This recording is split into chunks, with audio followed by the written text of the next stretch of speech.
Then what is the concept of responsibility to protect as endorsed by United Nations? Explain the background of emergence of this concept.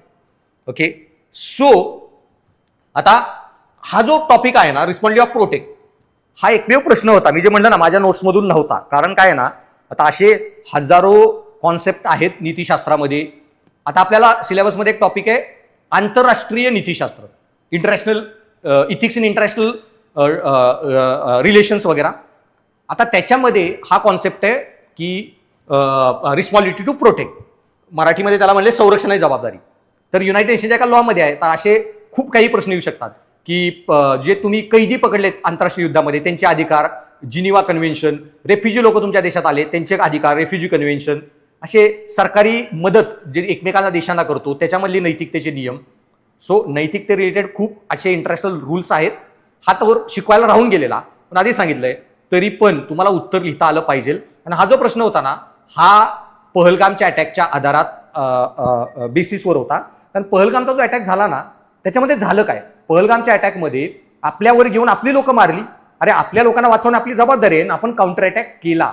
So प्रत्येक देशाकडे संरक्षणाची जबाबदारी आहे आणि स्वतःच्या लोकांच्या संरक्षणासाठी ते कोणतीही कारवाई करू शकतात सार्वभौमत्वाच्या रक्षणासाठी.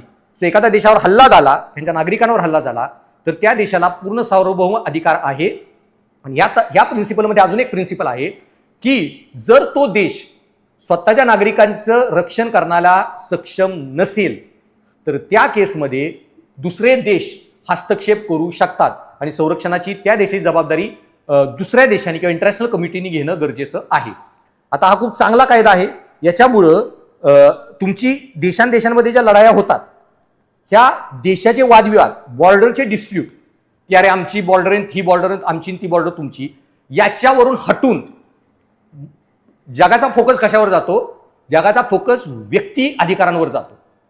सी भारतात पाकिस्तानवर LOC वरून लढाई झाली ना, बऱ्याच लोकांनी आपल्याला नावं ठेवली असती की LOC बॉर्डर तुम्ही का क्रॉस केली, हा इंटरनॅशनल डिस्प्यूट आहे, तुम्ही कोर्टात सॉल्व्ह करायचा होता. त्यामुळे आपण जर उद्या LOC ओलांडली आणि युद्ध झालं, पाकिस्तान इंटरनॅशनल कोर्टात जाऊ शकतं. ही देशाच्या सीमेची लढाई होती. पण पहलगाममध्ये आपली लोक मारली, आपण लोक मारले म्हणून आपण त्यांना मारलं, पाकिस्तानवर बॉम्ब टाकले. कुठल्याही देशाला विचारायची आपल्याला हिंमत नाही तुम्ही काउंटर अटॅक का करत आहात. ओके, कारण संरक्षणाची जबाबदारी हा युनायटेड नेशननी दिलेला अधिकार आहे भारत सरकारला. पण मग बऱ्याच वेळी असं झालेलं आहे की ही जी संरक्षणाची जबाबदारी अधिकार दिलेला आहे, तो अधिकार हा युनायटेड नेशन हे अनबायस प्रकारे वापरत नाही. ओके, इराणमध्ये घुसले, सिरियात घुसले, हमासमध्ये घुसले, ओके, असे आफ्रिकेतल्या गोरगरीब देशात घुसतात हे इंटरनॅशनल कंट्रीज, अमेरिका वगैरे. तुम्ही रशियात का घुसला नाही, कुठले युनायटेड नेशनचे लोक सगळे युरोपमध्ये तटस्थ राहिले.